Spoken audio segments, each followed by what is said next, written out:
I did want to point out this at the beginning that the original directors of the Star Wars films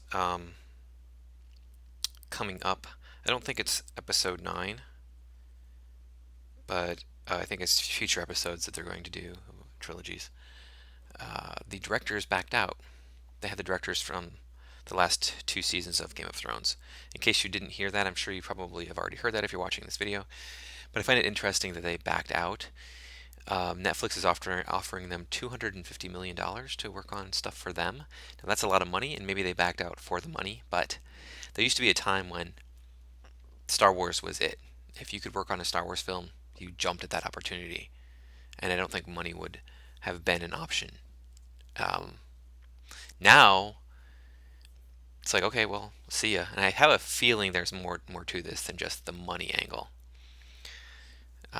That they were like unhappy with some of the things going on at Disney or something, and so they decided to jump ship, even though they would have probably jumped ship for the offer anyway. So, moving on to where we left off. Okay, so after Han Solo and Chewbacca find Rey and Finn, we learn that Rey speaks Wookiee. Yep. Rey, the woman who knows everything, even though she has access to no information, also knows how to speak Wookiee because, she was hanging out with a troop of 8 foot tall, fur covered people in the desert, because fur is really good for cooling you off and all. This is so freaking. How did she learn Wookiee? She doesn't know Wookiee. She can't know Wookiee. Nobody speaks Wookiee but Han Solo. It's the way it's supposed to be. Okay, so we also learn, shortly after we learn that Rey speaks Wookiee, we learn that Rey knows who she stole it from, the Millennium Falcon, who she stole the Millennium Falcon from, who that person stole the Millennium Falcon from, and who that person stole the Millennium Falcon from. But she doesn't know who that person stole the Millennium Falcon from, which is Han Solo. So really, she knows this chain of theft,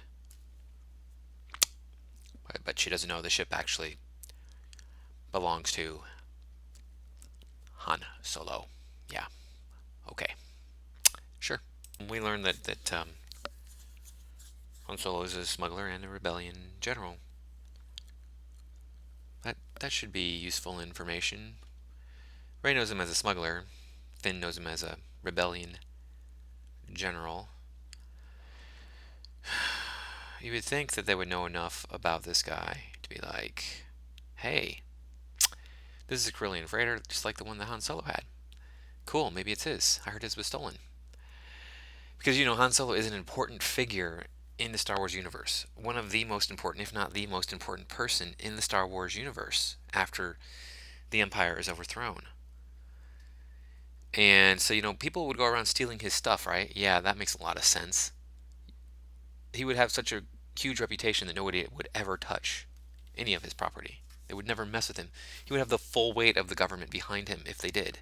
So, two of Han Solo's creditors show up. I'm assuming that they were working together to find him.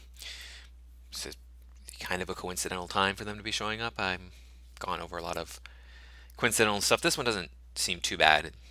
It's a little bit of a coincidence that, he just gets the Millennium Falcon back and they show up. It could happen, no big deal, but considering we've already gone over about a bajillion coincidences in this movie, this is just another one to add to the list.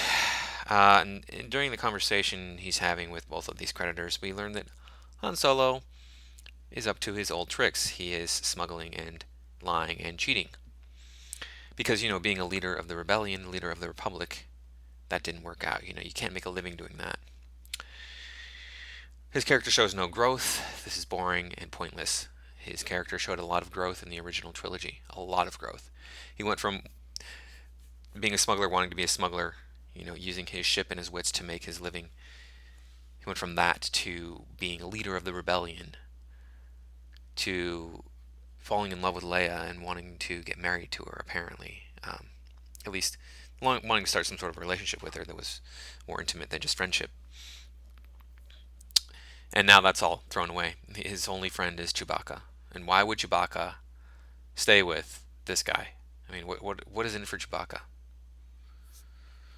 Can he just go back to Sheik and make a better living, or go off on his own and make a better living? Why would he stick around with somebody who's a thief and a liar and a cheat? That doesn't make any sense. But again, we can't have any growth in our characters because that might ruin the mystique. So, continuing on with this confrontation of these two creditors with Han Solo, Rey decides that she can close the blast doors by herself because she knows how to do everything, and she actually ends up making a mistake this time. And instead of closing the blast doors, she releases the Rathtars, although we'll see this works in her favor because the Rathtars go off killing the people who are antagonizing Han Solo. The Rathtars are released and they go about the business of eating everyone they come into contact with. They are, however, only coming into contact with the people who are the enemies of Han Solo at this point. Now, at one point they grab Finn, but for some reason they don't eat him right away. What the hell? Every other time we see them grab somebody, they eat him. And then one grabs Finn, and oh no, we can't have him being eaten. He's one of the main characters. We gotta, drag him through the ship. And Rey, in all of her awesomeness, goes to a video panel with a bunch of different videos on it and tracks Finn's movement on a ship she just got on, by the way. Just got on and has seen very, very little of. She can track his movement through this ship that is big enough to comfortably, very comfortably, hold the Millennium Falcon in it.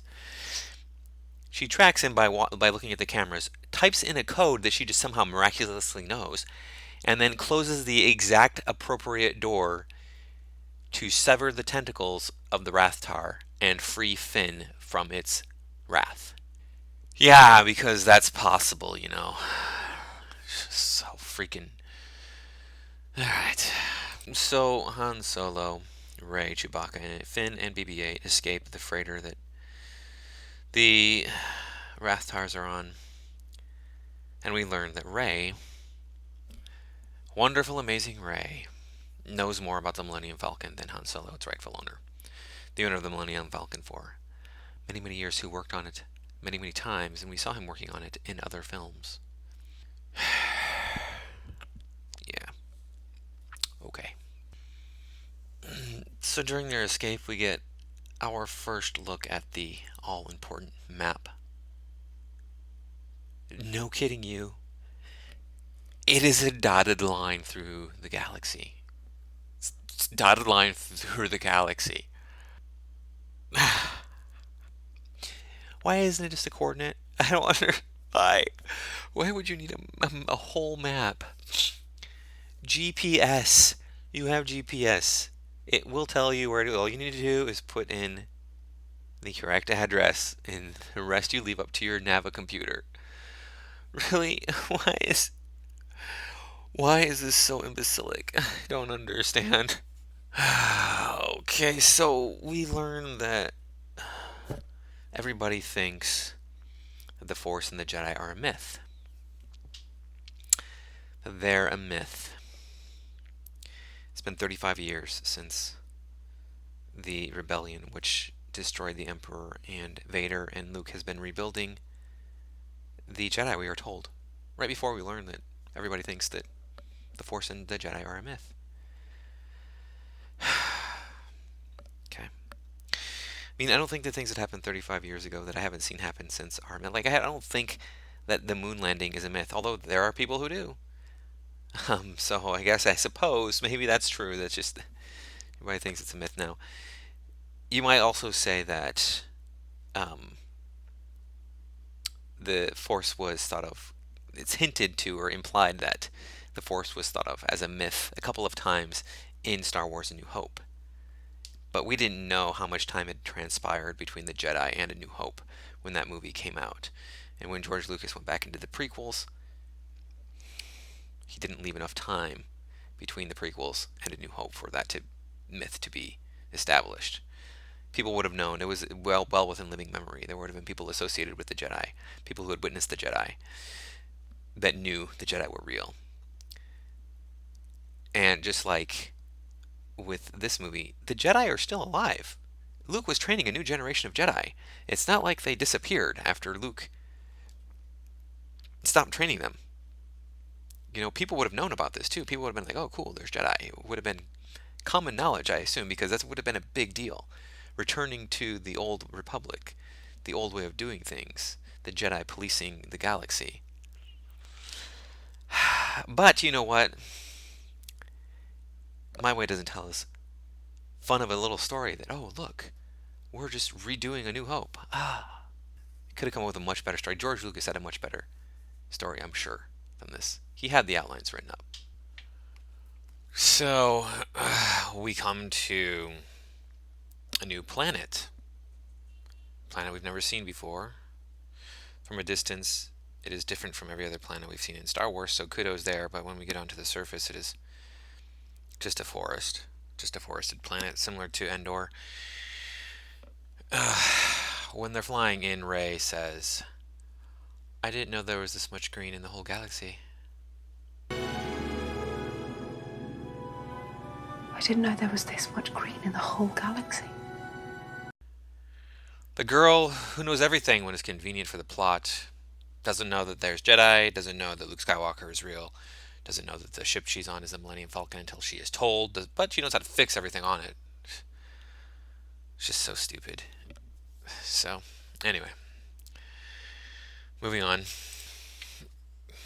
So, as they're coming into this new planet, Han tells Chewie to rest, but then once they get on the planet, Han tells Chewie to check out this ship as best as he can.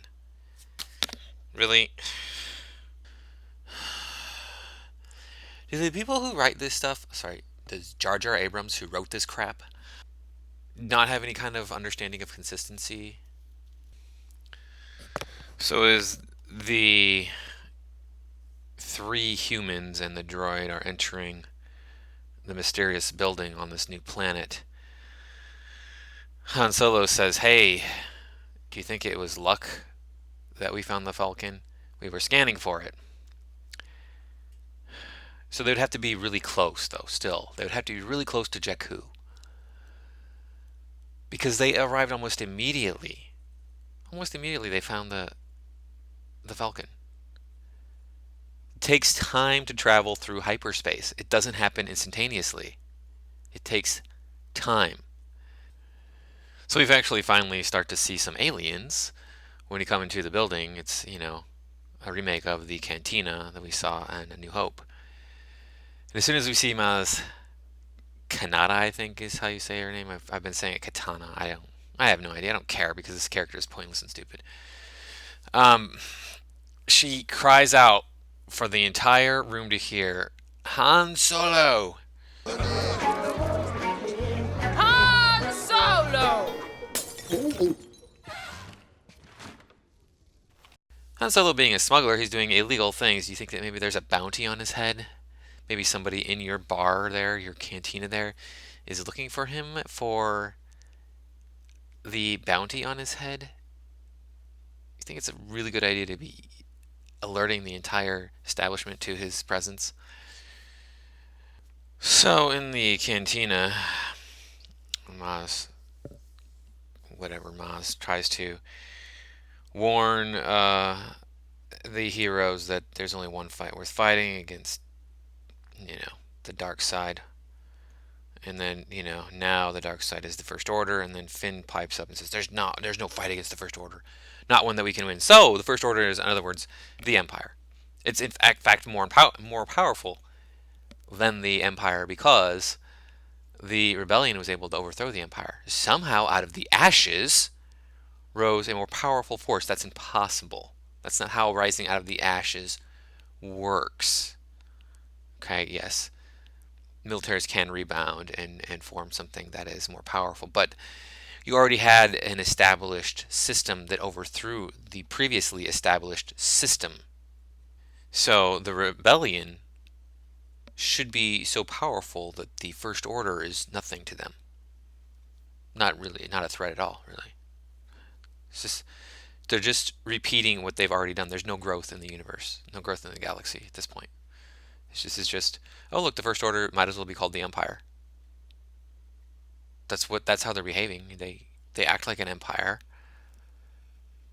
but you insist that they're the First Order, not the Empire. Whatever. So in the cantina, Finn confesses to Rey that he's a stormtrooper, and we get more confirmation that Finn was taken from a family when he was so young that he doesn't remember that family. He even says, I was taken from a family that I never knew. So, yeah, he was raised to be a killing machine, yet for some reason he can interact socially quite well. It's not something that you just know how to do. Unless you are brought into social situations and shown how to interact in them, you're going to make lots of mistakes. Lots of bad things are going to happen to you. Okay. So, in the cantina, there's a creepy basement that does not have a door on it. A very creepy basement where people could be smuggled off to and have terrible things done to them. That's what you want in all of your establishments. So, Rey, for some reason, wanders into the creepy basement, and a door opens.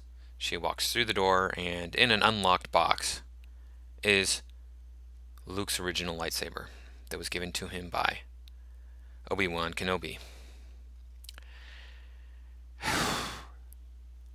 Wouldn't that be, I'm just guessing here, but broken? The hell? I mean, it fell thousands, maybe tens of thousands of feet. Probably tens of thousands of feet.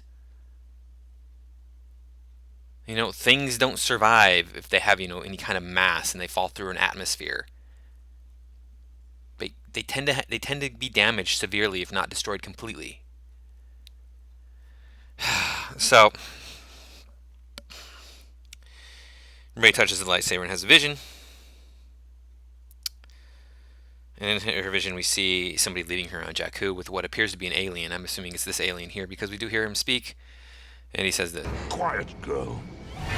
so this is the person who raised her. Yet he doesn't treat her like she is a member of his family. He treats her like she is another customer at his shop. I don't see any kind of loving relationship with them there. Only a business relationship.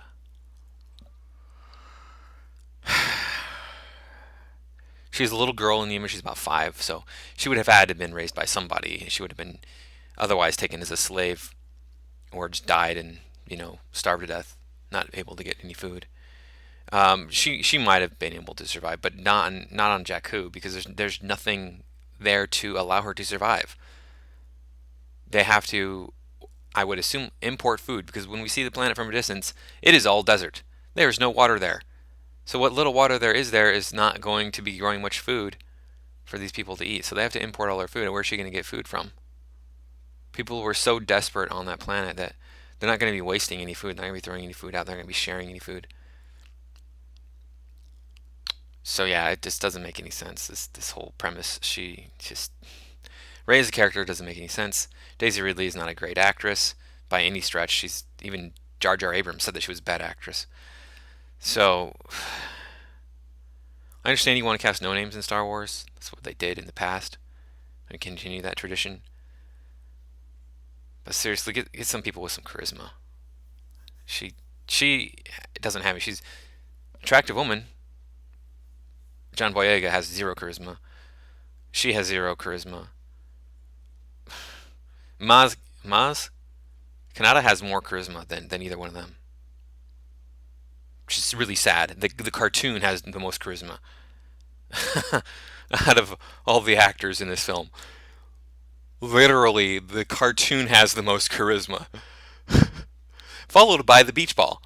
The freaking beach ball droid has more charisma than all the actors, the actual live human actors.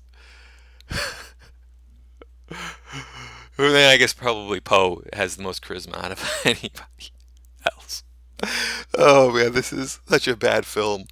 I don't know why people like this. It's just so garbage, and it ruined Star Wars. This whole film destroyed Star Wars. Like, just utterly, completely wrecked Star Wars. With all the stuff I've said so far, I mean, none of it matches up with the previous films. Where did that lightsaber come from? That was on Bespin Destroyed. It was on Bespin Destroyed 40 years ago. How did she get it? There's no way it would have survived that fall undamaged, and it would look perfectly fine. A little dirty. When we see it in this film, it's a little bit dirty. That's it. Yeah, it's just this film is so infuriating. It destroyed Star Wars. It took everything that was accomplished in the previous 7 theatrically released films and said, "Oh, none of that matters except for the stuff that we want to matter." Like, there's Jedi and Luke Skywalker's a thing, and Han Solo, he is a thing, but he didn't do anything. He just, nothing that they did.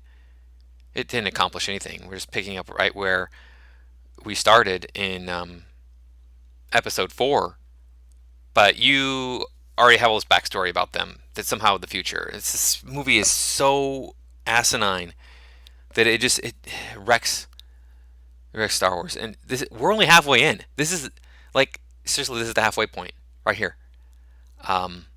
I'm looking at the time counter right now.